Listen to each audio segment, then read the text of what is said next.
ప్రస్తుతం young tiger NTR నటిస్తున్న 'దేవర' కోసం ఫ్యాన్స్ ఎంతో ఆతృతంగా వెయిట్ చేస్తున్నారు.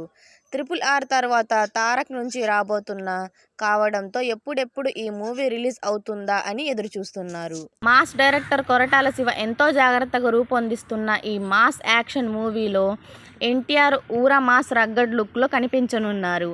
ఈలో బాలీవుడ్ బ్యూటీ జాన్వీ కపూర్ కథానాయికగా నటిస్తుండగా, బీటౌన్ హీరోయిన్ సైఫ్ అలీ ఖాన్ ప్రతినాయకుడిగా కనిపించనున్నారు. ఇప్పటికే ఈ నుంచి Janhvi, Tarak, Saif first look poster release కాగా, ఇటీవల విడుదలైన ఫస్ట్ సింగిల్కు మంచి రెస్పాన్స్ వచ్చింది.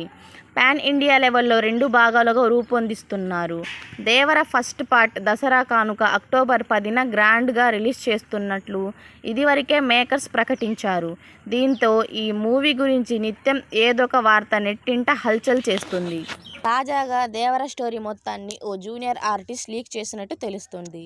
ఇటీవల ఓ యూట్యూబ్ ఛానల్కు ఇచ్చిన ఇంటర్వ్యూలో సదరు జూనియర్ ఆర్టిస్ట్ 'దేవర'పై ఓ రేంజ్ హైప్ క్రియేట్ చేశాడు.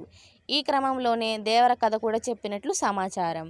'దేవర'లో రౌడీల్లో ఒక వ్యక్తిగా నటించిన ఆ జూనియర్ ఆర్టిస్ట్ మాట్లాడుతూ, ఎన్టీఆర్ సముద్రం దగ్గర ఉండే 10 ఊళ్లకు కాపరిగా ఉంటాడని, వారికి ఎలాంటి ఇబ్బంది వచ్చినా ముందుండి వారిని రక్షిస్తాడని తెలిపాడు.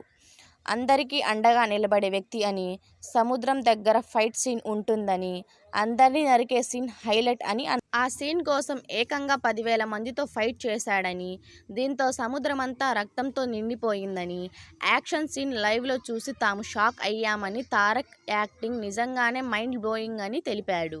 సింగిల్ టేక్లో డైలాగ్ చెప్పడం తారక్ స్టైల్ అని, 'దేవర' రిలీజ్ అయిన తర్వాత థియేటర్లు బద్దలైపోవడం ఖాయమంటూ ఓ రేంజ్లో ఎలివేషన్ ఇస్తూ కథ మొత్తం లీక్ చేశాడు. దీంతో తారక్ ఫ్యాన్స్ అసహనం వ్యక్తం చేశారు. విడుదలకు ముందే స్టోరీ ఎందుకు లీక్ చేశావంటూ సదరు జూనియర్ ఆర్టిస్ట్పై మండిపడుతున్నారు.